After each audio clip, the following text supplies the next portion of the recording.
नमस्कार दोस्तों, मेरा नाम राजेश बब्बर है। आज मैं आपको भृगुनंदी नाड़ी से बृहस्पति और शुक्रदेव इनके विषय में आपको कुछ मैं बताने जा रहा हूँ। ये जो टेक्निक्स हैं ये काफ़ी हद तक हर कुंडली पे आपको एप्लीकेबल मिलेंगी, लेकिन कई बार ये टेक्निक्स दूसरे प्लानिटरी कॉम्बिनेशंस या दूसरे प्लानिटरी एस्पेक्ट्स की वजह से एप्लीकेबल नहीं हो पाती हैं, लेकिन ज़्यादातर ये कुंडलियों पे एप्लीकेबल होंगी। तो पूरी वीडियो इसी पे आधारित रहने वाली है। वीडियो थोड़ी सी लंबी रहेगी, उसके लिए क्षमा चाहता हूँ। वीडियो को एंड तक ज़रूर देखें और हमारे चैनल को लाइक करें, शेयर करें, सब्सक्राइब करें अपने फ्रेंड्स, अपने रिलेटिव्स के साथ।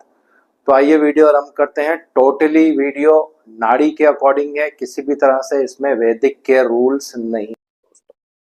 तो पहले बात करते हैं बृहस्पति देव के बारे में।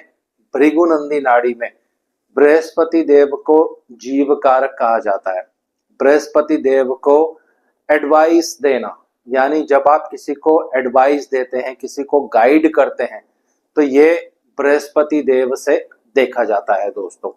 और बृहस्पति देव आपके रिलीजन को इंडिकेट करते हैं, आपके गुरु को इंडिकेट करते हैं। ये सारी चीजें बृहस्पति देव से देखी जाती हैं। और शुक्रदेव पैसे के कारक हैं। शुक्रदेव आपके व्हीकल्स के कारक हैं। शुक्रदेव को दवाई का कारक कहा जाता है, मेडिसिन्स का कारक कहा जाता है। ऐसा क्यों, इसके ऊपर मैं एक पूरी वीडियो अलग से भी बनाऊंगा, लेकिन इन शॉर्ट में आपको बता देता हूं। भगवान शिव से शुक्रदेव को संजीवनी बूटी का वरदान है दोस्तों। संजीवनी बूटी जो उनके पास है या संजीवनी विद्या जो उनके पास है, उसका क्या मतलब है, किसी भी मरे हुए व्यक्ति को भी वो जीवित कर सकते हैं। उस संजीवनी विद्या में इतना ताकत है। तो ये भगवान शिव के द्वारा शुक्रदेव को प्रदान किया गया था। तो इसीलिए शुक्रदेव को, जैसे लास्ट वीडियो में मैंने आपको बताया था, हीलिंग का कारक प्लैनेट कहा जाता है। इनको दवाइयों का भी कारक प्लैनेट माना जाता है। उसके बाद शुक्र ब्यूटी, शुक्र सुंदरता, शुक्र पैसा, शुक्र को मैरिज, इन सब चीजों से रिलेट किया जाता है। और एक बहुत ही महत्वपूर्ण कारकत्व है शुक्रदेव का, नाड़ी के अकॉर्डिंग ये चलता है, वो है भाग्य, यानी लक। लक जो होता है, भाग्य जो होता है, ये नाड़ी के अकॉर्डिंग शुक्रदेव के अंडर आता है दोस्तों। तो जहां भी कुंडली में शुक्रदेव होंगे वहां पे आपका लक काम करेगा। इसके ऊपर भी मैं आने वाले टाइम में वीडियोस बनाऊंगा। तो आज सिर्फ एक बेसिक सिंपल वीडियो है बृहस्पति और शुक्रदेव। अब पहली चीज, लड़के की कुंडली हो चाहे लड़की की कुंडली हो, यानी मेल कुंडली हो फीमेल कुंडली हो, इससे कोई फर्क नहीं पड़ेगा। शुक्रदेव मैरिज के कारक प्लैनेट हैं।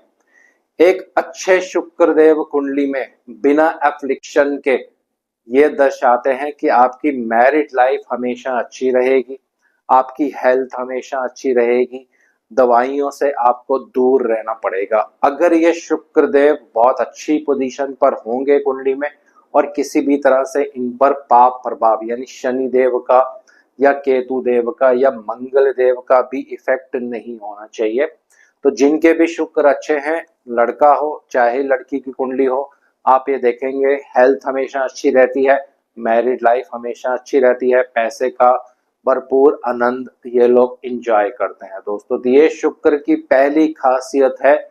लेकिन यही शुक्रदेव अगर कुंडली में नीच के हो जाते हैं, केतु के साथ युति कर लेते हैं या केतु के किसी भी तरह से प्रभाव में आ जाते हैं, तो ऐसे केस में आप देखेंगे लड़के की कुंडली हो लड़की की कुंडली हो, दोनों ही केसेस में मैरिड लाइफ बहुत ज़्यादा खराब हो जाती है। आपको हेल्थ इश्यूज तंग करने लग जाते हैं।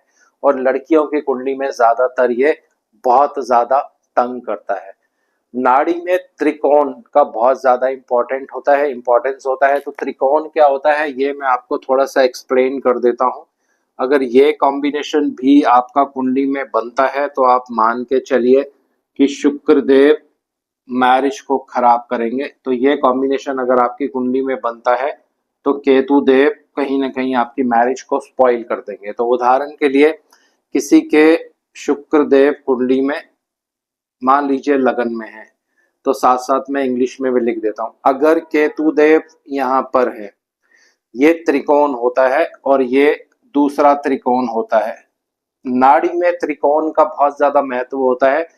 तो ऐसा माना जाता है कि अगर इस तरह भी शुक्र की पोजीशन है और केतु उनके त्रिकोण भाव में है यानी पंचम में और नवम में, तो ऐसे व्यक्तियों की मैरिड लाइफ बहुत ज्यादा डिस्टर्ब रहती है, बहुत ज्यादा इनको प्रॉब्लम रहता है।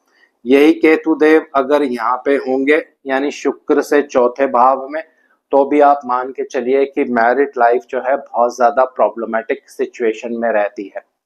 इसी का उल्टा अगर केतु देव का कोई प्रभाव नहीं है, खाली बृहस्पति शुक्र से चौथे भाव में है, पंचम भाव में है या नवम भाव में है, तो फिर मैरिड लाइफ बहुत अच्छी रहती है। ये एक शुक्र का बेसिक रूल है जो आपको हमेशा याद रखना है। जब भी आपको मैरिड लाइफ देखनी है किसी भी पर्सन की, मेल हो चाहे फीमेल हो, तो शुक्र देव को जरूर एनालाइज करें। अगर शुक्र देव पे पाप प्रभाव है, शनि का बहुत ज्यादा पाप प्रभाव है, तो मैरिज डिले हो जाएगी, मैरिज में आपस में व्यूज नहीं मिलेंगे। लेकिन अगर बृहस्पति का प्रभाव है तो फिर मैरिड लाइफ अच्छी चलती है दोस्तों। तो ये पहला नियम है शुक्र देव का जो आपको याद रखना है।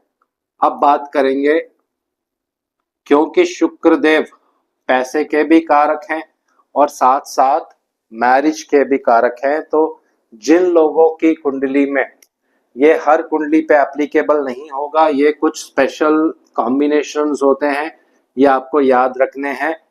लड़का हो चाहे लड़की की कुंडली हो, मैं फिर से बता रहा हूं, अगर शुक्र देव इस पोजीशन में है, लड़का हो चाहे लड़की हो, अगर बृहस्पति से यानी बृहस्पति से कहीं भी कुंडली में बृहस्पति हो सकते हैं, किसी भी राशि में हो सकते हैं, राशि अभी इसमें नहीं ले रहे हैं, अगर बृहस्पति से दूसरे भाव में शुक्र देव हैं किसी भी कुंडली में, तो आप मान के चलिए जैसे ही इनका विवाह होगा, विवाह के बाद धन संपदा आपके घर बहुत आएगी, पैसा बहुत आएगा। और यहीं पे अगर विवाह के बाद आपके घर में कन्या यानी लड़की का जन्म हो जाता है, तो भी आप मान के चलिए बहुत पैसा ऐसे लोगों के पास आता है दोस्तों। शुक्र मैरिज का कारक है, पैसे का कारक है, बृहस्पति जीव कारक होते हैं। तो बृहस्पति से दूसरे भाव में शुक्र देव बहुत अच्छा रिजल्ट देते हैं, और खासकर विवाह के बाद ऐसे लोगों की बहुत तरक्की होती है। ये एक कॉम्बिनेशन हो गया। अब आप दूसरा कॉम्बिनेशन मैं आपको बता रहा हूं जो एक बहुत ही अच्छा लक्ष्मी योग भी देता है, पैसा भी आपको देता है। वो क्या कॉम्बिनेशन है? लड़का हो चाहे लड़की हो, अगर बृहस्पति के दूसरे भाव पर शुक्र देव की दृष्टि हो, मान लीजिए अगर शुक्र देव कुंडली में यहाँ पे विराजमान है, तो सीधी दृष्टि, इनकी सातवीं दृष्टि सीधा बृहस्पति के सेकंड हाउस पर पड़ेगी। यह भी एक बहुत अच्छा कॉम्बिनेशन होता है। जब बृहस्पति के सेकंड हाउस पर शुक्र देव की दृष्टि पड़ती है, तो भी मैरिज के बाद ऐसे लोगों की खूब तरक्की होती है, खूब पैसा आता है।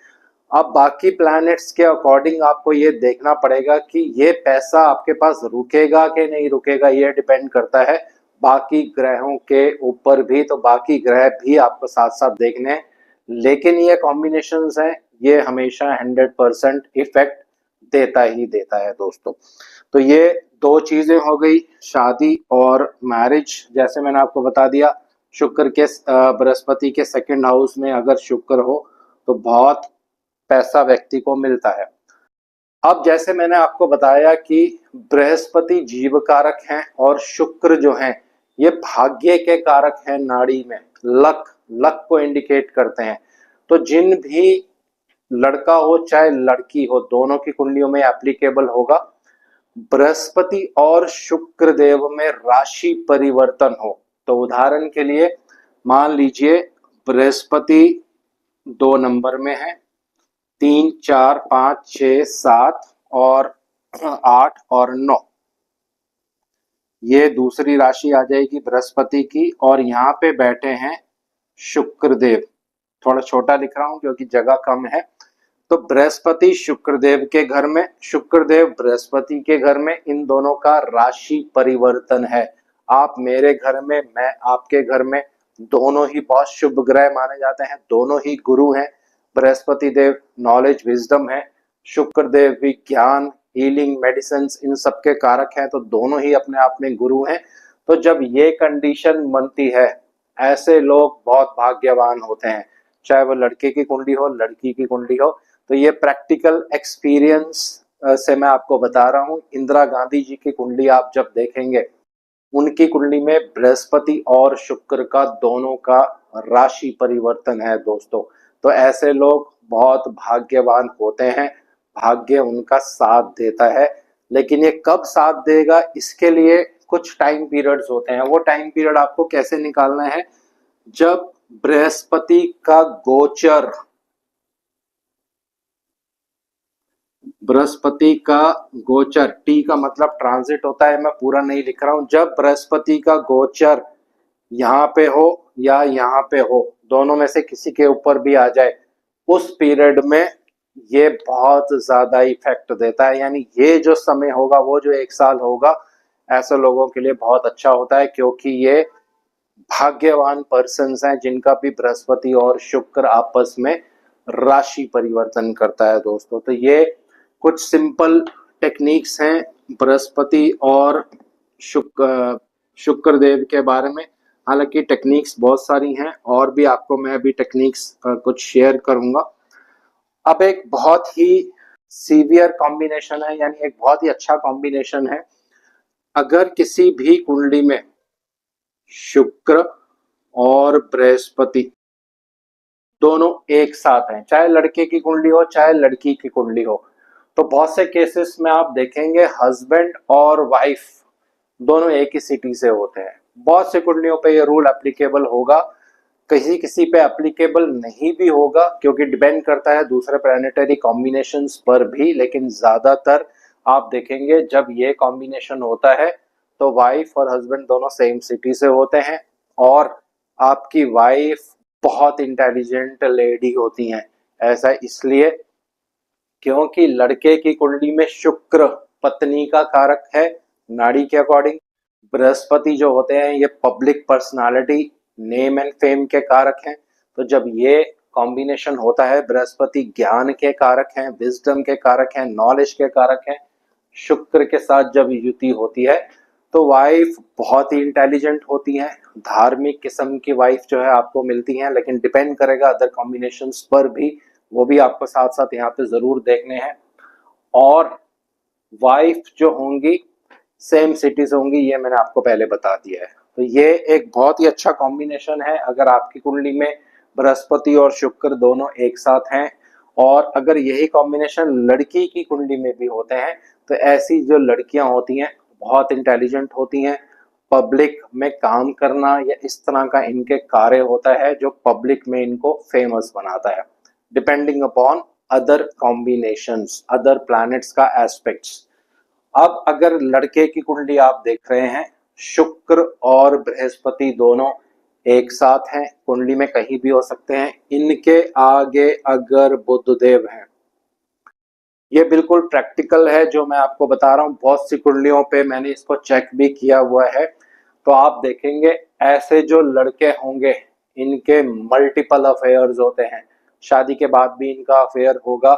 जो पुरानी गर्लफ्रेंड होगी जिससे पहले बात करते होंगे, वो अचानक से जीवन में वापस आ जाती है। अगर यही बुधदेव वक्री होंगे यहाँ पे, यानी उल्टी चाल चलेंगे, तो फिर ये बिल्कुल कंफर्म होता है जो पुराना साथी आपका होता है, जिससे आपका शादी से पहले रिलेशन होता है, तो शादी के बाद वो लड़की आपके जीवन में वापस आ जाती है। ये ज्यादातर मेल कुंडलियों पे एप्लीकेबल होगा, तो ये हर कुंडली में आपको ये देखना है दोस्तों। हालांकि बहुत सारे कॉम्बिनेशंस हैं, मैं चाहता नहीं हूं कि वीडियो बहुत लंबी हो, तो ये एक बहुत ही महत्वपूर्ण कॉम्बिनेशन है, आपको हमेशा स्टडी करते रहना है। जब भी आप ये देखेंगे बृहस्पति और शुक्र एक साथ होंगे और नेक्स्ट हाउस में बुध होगा, तो ऐसे लोगों का मल्टीपल अफेयर्स जरूर होता है। अब एक और कॉम्बिनेशन आपको बता रहा हूं। अगर बृहस्पति और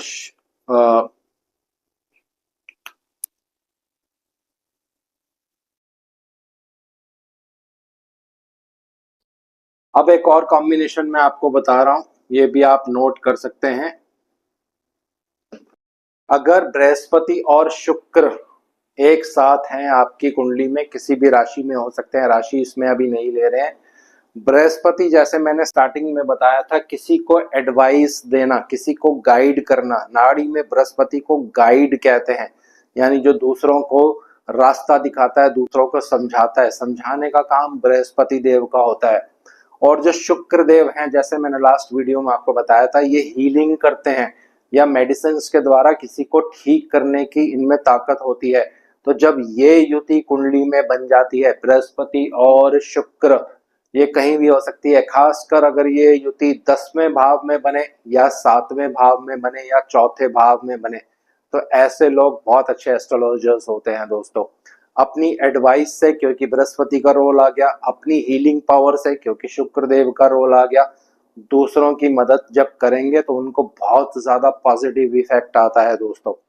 ऐसे पर्सन्स अच्छे डॉक्टर्स भी होते हैं जिनका बृहस्पति शुक्र एक साथ होता है, अच्छे एस्ट्रोलॉजर्स भी होते हैं जिनका बृहस्पति शुक्र एक साथ होता है। अब एक और कॉम्बिनेशन, लास्ट कॉम्बिनेशन बता रहा हूं क्योंकि वीडियो बहुत लंबा होगा। राहु और शुक्र, ये कॉम्बिनेशन अगर आपको लड़के की कुंडली में दिखता है और इस पर बहुत ज्यादा पाप प्रभाव भी पड़ रहा है शनि देव का, मंगल देव का, खासकर मंगल देव का, तो ऐसे जो लड़के होंगे विवाह के बाद इनके मैरिड लेडीज के साथ, या जो लड़कियां जिनके हस्बैंड एक्सपायर हो जाते हैं या वो विडो होती हैं, विधवा, उनके साथ इनके रिलेशंस बन जाते हैं दोस्तों। लेकिन इस पे मंगल देव का प्रभाव जरूर होना चाहिए, चाहे 4th एस्पेक्ट हो, 8th एस्पेक्ट हो या 7th एस्पेक्ट हो। तो आप देखेंगे ऐसे जो लड़के होते हैं, जब इनका विवाह होता है तो किसी ऐसी स्त्री के साथ संबंध हो जाता है जो विडो होती है, जिसका हस्बैंड एक्सपायर हो जाता है, या ऑलरेडी वो मैरिड होती है, तो दोनों मैरिड होते हैं और रिलेशनशिप आगे चलने लग जाता है दोस्तों। ये बहुत ही एक सीवियर कॉम्बिनेशन है, ये आपको ध्यान रखना है। यही कॉम्बिनेशन अगर लड़की की कुंडली में हो, लड़के की कुंडली में अलग रिजल्ट देगा, लड़की की कुंडली में अलग रिजल्ट देगा। तो जब लड़की की कुंडली में शुक्र और राहु का कॉम्बिनेशन बन जाता है, तो ऐसी जो लड़कियां होती हैं इनके पास बहुत धन संपदा होती है, यानी अपार धन संपदा इनको मिलती है, लेकिन इनका जो बोलना होता है वो बहुत ज्यादा रफ हो जाता है दोस्तों। और भी इसमें कुछ कॉम्बिनेशंस होते हैं, कुछ कारणवश मैं उनको यहाँ पे डिस्कस नहीं कर रहा हूँ, तो दो ही चीजें मैंने आपको यहाँ पे बताई हैं, दोनों एप्लीकेबल होती हैं। तो आज इस वीडियो को यहीं विराम दूंगा क्योंकि मेरे को लग रहा है वीडियो बहुत ज्यादा लंबी हो गई है। नेक्स्ट वीडियो में आपको मैं बताऊंगा कि शुक्र देव को क्यों मेडिसिन्स का कारक कहा जाता है, किस तरह से आपको अपनी कुंडली में उनको एनालाइज करना है, किस व्यक्ति को होम्योपैथिक दवाई लेनी चाहिए, किस व्यक्ति को एलोपैथिक दवाई लेनी चाहिए और किस व्यक्ति को आयुर्वेदिक दवाई लेनी चाहिए, ये कैसे आप अपनी कुंडली से देख सकते हैं और किस बॉडी के पार्ट पे आपको सबसे ज्यादा वो इफेक्ट करेगा। तो आज इस वीडियो को यहीं विराम दे रहा हूँ। आशा करता हूँ सब कुशल मंगल होंगे। भगवान शनिदेव से आराधना करूंगा सबके घर में सुख और शांति बनाए रखें। जय शनिदेव।